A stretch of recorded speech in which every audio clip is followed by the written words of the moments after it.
अस्सलामु अलैकुम वरहमतुल्लाहि वबरकातुहू। दोस्तों, बिहार बोर्ड क्लास 10 का जो सेंटअप एग्ज़ाम है वो कल स्टार्ट हो रहा है। तो और जो पहला ही दिन है उसमें आपका उर्दू का एग्ज़ाम है। और उर्दू में आपको पता है कि एक फ़िक्स क्वेश्चन होता है, वो है आपका ख़त लिखना। तो ये एकदम फ़िक्स है कि ये आपको आना ही आना है। और ज़्यादातर वही आता है कि अपने हेडमास्टर को के खिदमत में एक दरख्वास्त लिखिए, यानी कि अपने मास्टर से रिलेटेड या फिर छुट्टी से रिलेटेड ही कोई ख़त लिखने के लिए आता है। और ये फ़िक्स है कि ये आपका आएगा ही आएगा। तो चलिए हम लोग देखते हैं कि जो सबसे ज़्यादा बार पूछा जाता है उस ख़त को हम लोग कैसे लिखते हैं, वो आज के इस वीडियो में हम लोग जानेंगे। तो हमने एक सैंपल लिया है जिसमें आप देख सकते हैं कि अपने हेडमास्टर की खिदमत में एक दरख्वास्त लिखी है, जिसमें अपनी बीमारी का जिक्र करते हुए स्कूल की गैर हाज़िरी माफ़ कराने की गुजारिश कीजिए। यानी कि जो आप स्कूल में गैर हाज़िर रहे हैं वो अपने उस छुट्टी को आपको माफ़ करवाना है, यानी जो गैर हाज़िर रहे हैं उसको छुट्टी में तब्दील करना है। तो ख़त हम लोग कैसे लिखते हैं, तो सबसे पहले हम लोग बाखिदमत यहाँ साइड में लिखते हैं, उसके बाद फिर कॉमा देते हैं, उसके बाद फिर जहाँ से बाखिदमत ख़त्म होता है वहाँ से फिर हम यहाँ पे से लिखना शुरू करते हैं। तो हमें छुट्टी लेना है, तो छुट्टी कौन देंगे? मोहतरम हेड मास्टर साहब, यानी कि हेड मास्टर के पास ही ये अधिकार होता है और आपको हेड मास्टर को ही लिखना होता है। तो मोहतरम हेड मास्टर साहब, आपका जो भी स्कूल का नाम है ABCD वो लिख देंगे, या हाई स्कूल, और जो वहाँ का एड्रेस है वो आप लिख देंगे, या फिर ABCD ये लिख देंगे। ये इस तरह से लिखना ज़रूरी है। क्या यहाँ पे लिखेंगे वो ज़रूरी नहीं है, ये आप जो स्टाइल है ये इस स्टाइल में लिखना बेहद ज़रूरी है, तभी जाकर आपको 5 में 5 नंबर मिलेंगे।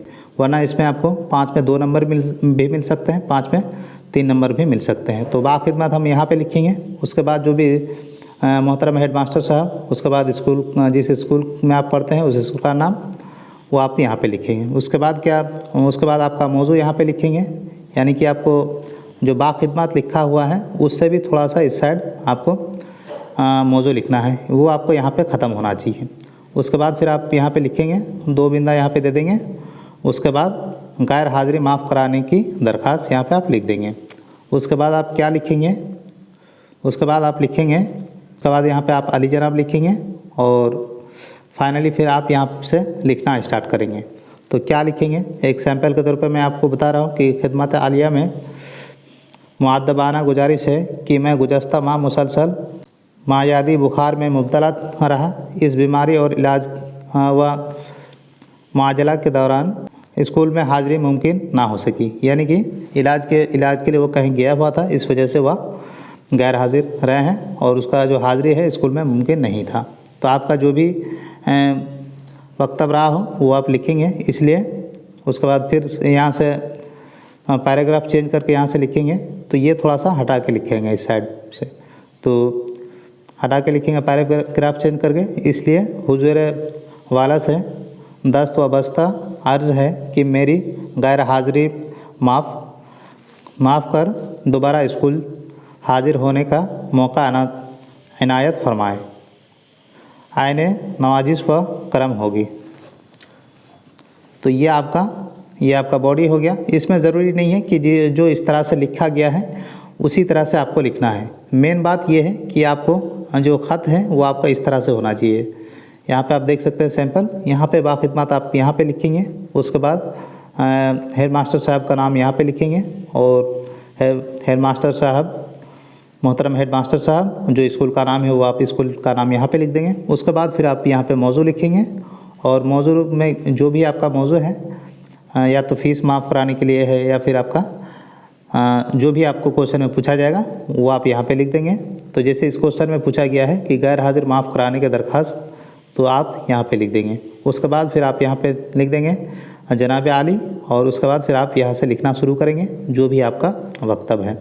तो ये थोड़ा सा इधर हटा के लिखेंगे, यहाँ पे जहाँ से अली जनाब शुरू होता है वहीं से आप ये लिखना स्टार्ट करेंगे। उसके बाद फिर यहाँ से आप पैराग्राफ चेंज करेंगे, तो पैराग्राफ चेंज करने के बाद थोड़ा सा आप इसको इधर से हटा के लिखेंगे, और उसके बाद फिर आपका यहाँ पे ये ख़त्म होगा। उसके बाद फिर जब आपका ये मौजू ख़त्म हो जाएगा, तो उसके बाद फिर आप यहाँ पे ये चीज़ें लिखेंगे कि आपका फरमा बरदार जो भी आपका नाम होगा, मोहम्मद जावेद, क्लास 10th यानी कि दर्जा 10, रोल नंबर आपका जो भी है वो आपका ABCD कुछ भी लिख सकते हैं।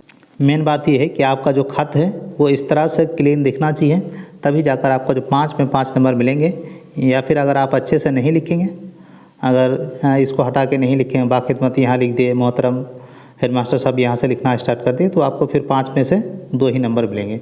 तो ये आपको ध्यान में रखना है। अंदर क्या लिखते हैं वो बहुत ज़्यादा इम्पोर्टेंट नहीं है, लेकिन आपका जो ये स्टाइल है, ये स्टाइल इस तरह का होना चाहिए, तब जाकर आपको 5 में 4.5 नंबर या 4 नंबर मिल जाएंगे।